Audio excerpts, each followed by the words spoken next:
The first question, Assalamu alaikum, sir. Wa alaikum assalam. I am Momin from Kashmir. I am a student. I want to know that if feces are formed in our body continuously, then we are impure all the time. Where will I get the answer? But the Momin from Kashmir asked the question that if feces are formed in the body all the time, then are we not impure all the time? So what is the reply to this question? What is the meaning of the word feces?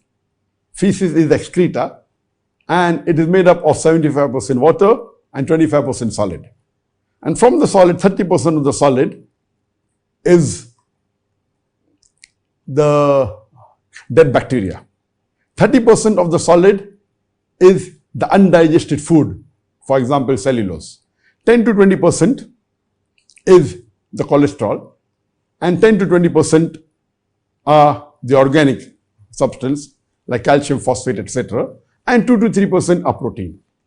But basically, how are the feces formed? The food that we take, it goes into the stomach. From the stomach, it goes into the small intestine.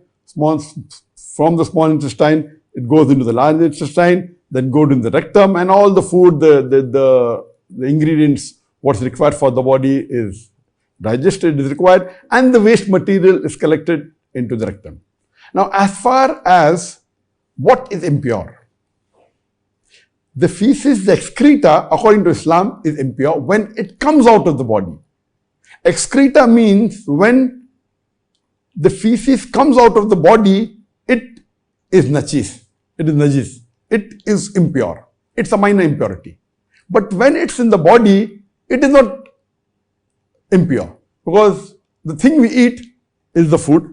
It goes into the stomach, it is pure. It goes into the small intestine, it is pure. The large intestine, the rectum, only when it comes out, then it is najis. And let me give you an example.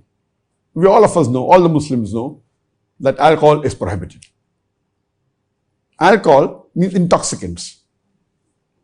And we know intoxicants are made from various foodstuff, including grapes. But the grape we have is halal. But when the grape is fermented and when it becomes converted into an intoxicant, it becomes haram.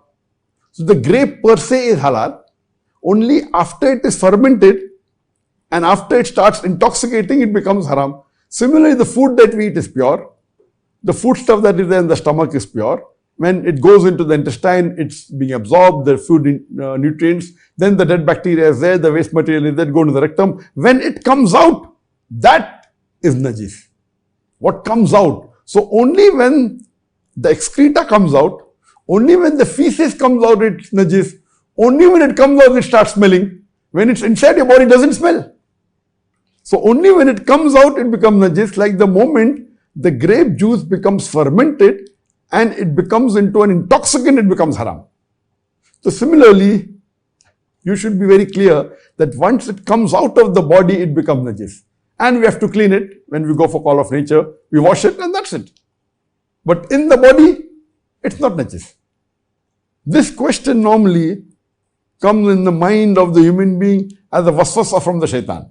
The shaitan gives waswasa trying to deviate you and puts these questions into your mind. But I hope it's clarified now that only when it comes out of the body, it's called excreta. It's excreta of the body. Similarly with the urine. Similarly, when the wind which you pass out, inside the body, no problem. Outside, it's najis.